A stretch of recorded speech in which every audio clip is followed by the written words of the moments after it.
Welcome to Get Early. In this tutorial, we'll guide you through one of the fundamental building blocks of any module, fields. Fields are customizable inputs that help you capture and display information across your projects, organized as a group of items called modules. Fields can range from simple text and date inputs to dropdowns, numbers, users, and more. They allow you to tailor each module to fit your team's workflow and information needs. We'll begin with a blank table view, where we'll build a basic task tracking module. Every item will always include a name field by default, which is a text type. To start adding new fields, click the Add Fields button on the right corner. Now let's begin with the text field. This offers two options: short text, which allows users to enter a single line of text, and long text, which provides space for larger entries. Each field can also include a description, which appears as a tooltip when hovering over the field label. For our task tracking module, we'll add two text fields, a short text field named Notes, and a long text field named Item Description. Next is the single user field, which lets you assign one member to an item. When a user is assigned using this field, the task will appear in their Assigned Items widget within My Feed. We'll name this field Owner. Following that is the multi-user field, which allows you to assign multiple members to an item. Tasks assigned through this field appear under the Collaborating Items widget for each user assigned. We'll name this field Approvers. The Dates field allows users to select a specific date related to an item. In our example, we'll name this field Due Date. The Numbers field is used for numerical input. You can allow decimals and set minimum or maximum values. We'll use this field to track ID numbers.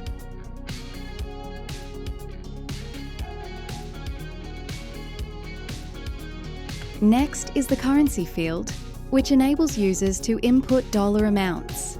Like the Numbers field, you can set decimal precision, minimum, and maximum limits. We'll name this field Budget.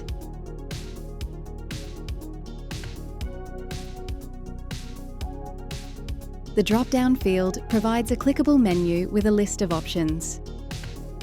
For our example, we'll name this field Status with the following options: Pending, blue; in progress, purple;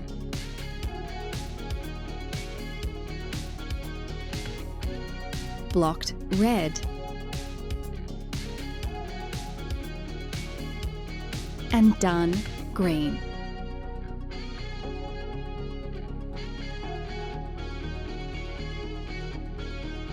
The multi-select field is similar to the drop-down, but allows users to select more than one option.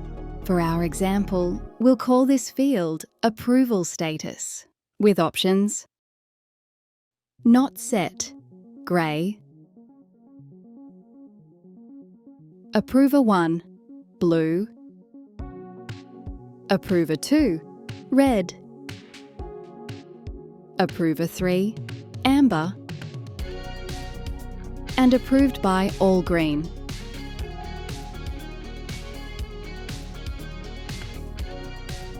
The Attachments field allows users to upload files and documents directly to an item. We'll simply name this field Attachments.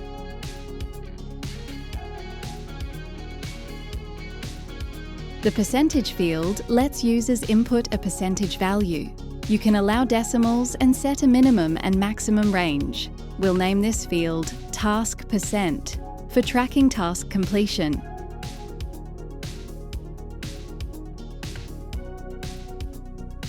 A checkbox field is a simple on-off or yes-no input that lets users mark something as complete, true, or selected. For our example, we'll use it to mark a task as signed off. The Related Items field allows you to link other items within the same project. For our example, we'll name this field Related Items.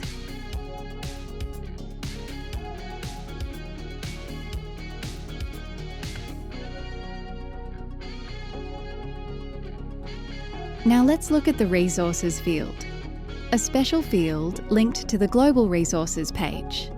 It displays tasks and subtasks in a weekly timeline. When adding this field, you can set a cost type. The first option is Rate per Hour, which ties the resource to a user and a cost profile.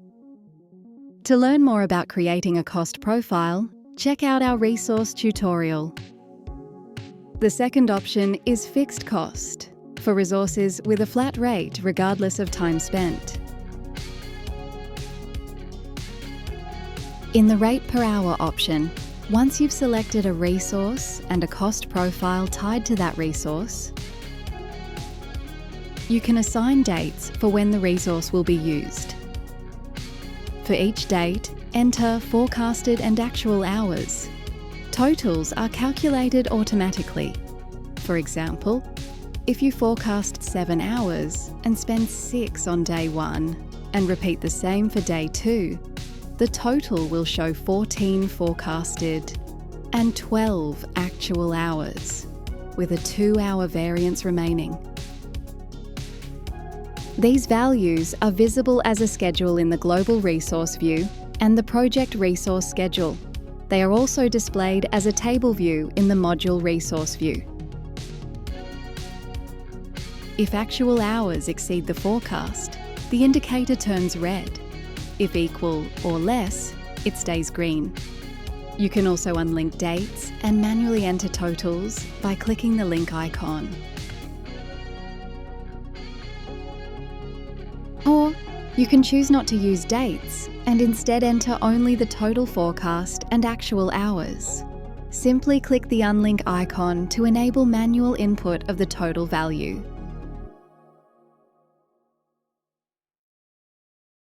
If you're a resource manager, you can switch to viewing values in dollars by toggling the dollar view. Next is the Duration field.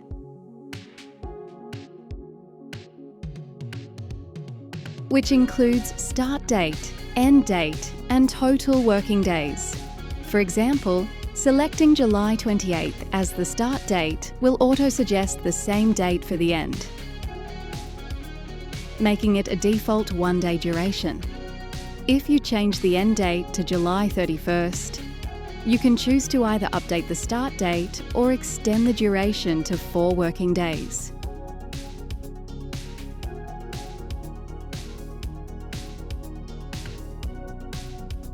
You can also define predecessors and successors within the Duration field.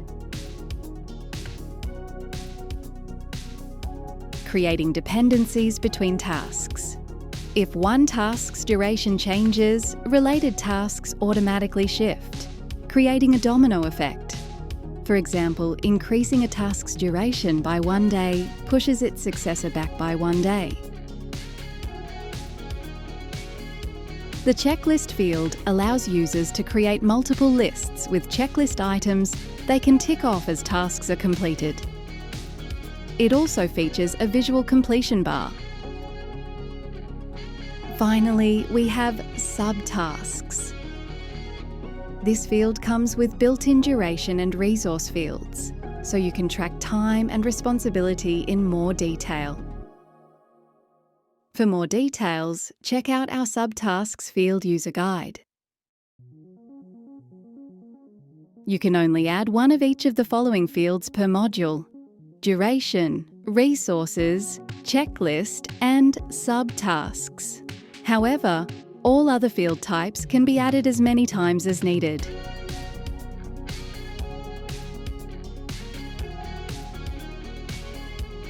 All fields appear in the Item Summary pop-up, where you can customize the layout by choosing between compact, comfortable,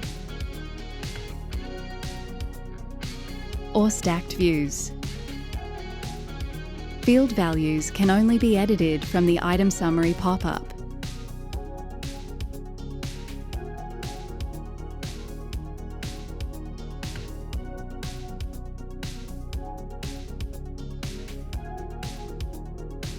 To make changes, hover over the field and click Edit Field. You can also add new fields here by clicking the plus icon in the top right corner. Alternatively, you can manage fields via Module Blueprints in Settings. Select an existing or new blueprint and click Add Field. Keep in mind that changes to a blueprint will affect all modules using it. Just like that, using all these fields, we've successfully created a fully functional task tracking module. Each field plays a role in capturing the right information, assigning responsibility, tracking progress, managing resources, and keeping everything organized in one place. With Get Early, you can tailor every module to fit the unique needs of your team's workflow. And this is just the beginning. For more tips and tutorials, watch our Get Early tutorial series, where we dive deeper into features, best practices, and ways to get the most out of your workspace. Thanks for watching.